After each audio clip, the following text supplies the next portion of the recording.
नमस्ते। मध्य पूर्व में एक बार फिर युद्ध के बादल मंडराने लगे हैं, क्योंकि अमेरिका ने पिछले 24 घंटों में वहां 50 से ज्यादा आधुनिक फाइटर जेट्स तैनात कर दिए हैं। यह कदम ऐसे समय उठाया गया है जब एक तरफ ईरान के साथ परमाणु कार्यक्रम पर कूटनीतिक बातचीत चल रही है, तो दूसरी तरफ सैन्य शक्ति का प्रदर्शन भी जारी है। फाइटर जेट के साथ एयर रिफ्यूलिंग टैंकर्स की मौजूदगी लंबी जंग की तैयारी का संकेत देती है।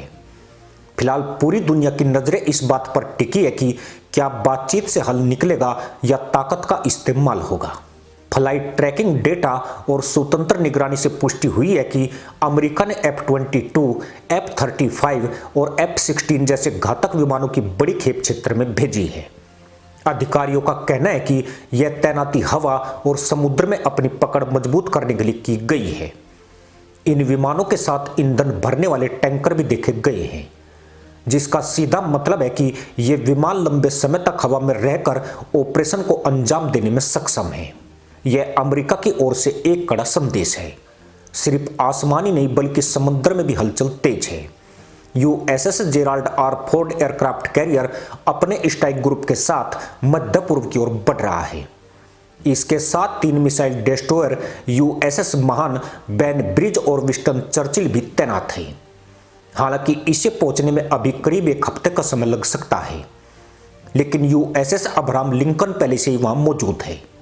यह नौसैनिक घेराबंदी किसी भी आपात स्थिति से निपटने के लिए तैयार की गई है। हैरानी की बात यह है कि एक तरफ सेनाएं तैनात हो रही है, तो दूसरी तरफ जिनेवा में बातचीत का दौर भी चल रहा है।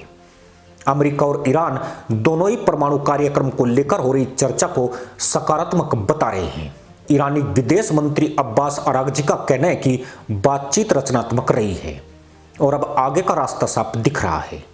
यह एक अजीब स्थिति है जहां कूटनीति की मेज पर मुस्कुराते हैं और सरहदों पर लड़ाकू विमान तैनात हैं। पर मामला यहीं तक सीमित नहीं है। कल तक फेंकूगिरी कर रहे ईरान के होश फाख्ता हो चुके हैं। ईरान के राष्ट्रपति मसूद पेजेश्कियान ने जिनेवा में अमेरिका के साथ चल रही अप्रत्यक्ष बातचीत के बीच एक बहुत ही भावुक और सीधा बयान दिया है।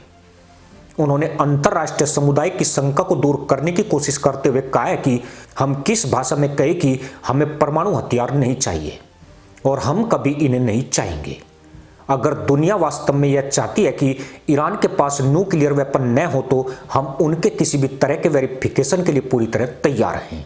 यह वही खामनेई का ईरान है जो अब तक अफलातून बनकर दिखा रहा था, लेकिन अमेरिका की युद्ध जैसी तैयारी ने उसकी हालत बवासीर के मरीज जैसी कर दी है और अब पिछवाड़े उठाए नहीं उठ रहे हैं। दरअसल ईरान की अर्थव्यवस्था पश्चिमी प्रतिबंधों के कारण वेंटिलेटर पर है। मुद्रास्फीति और बेरोजगारी ने जनता में भारी असंतोष पैदा कर दिया है। पेजेश्कियान जानते हैं कि जब तक परमाणु मुद्दे पर दुनिया को भरोसा नहीं दिलाया जाता, तब तक तेल के व्यापार पर लगी पाबंदियां नहीं हटेंगी। यह बयान आर्थिक संकट से उबरने की एक जोरदार कोशिश है।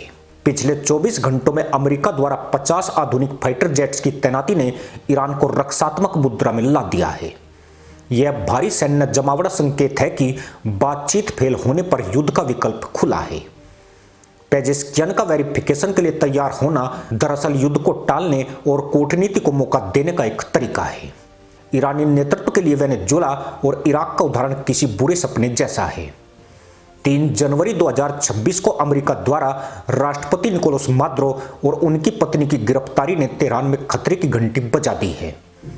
पेजेश्कियान को डर है कि परमाणु जिद और पश्चिमी देशों से सीधा टकराव ईरान को भी उसी कंगाली और सत्ता परिवर्तन के रास्ते पर ले जाएगा।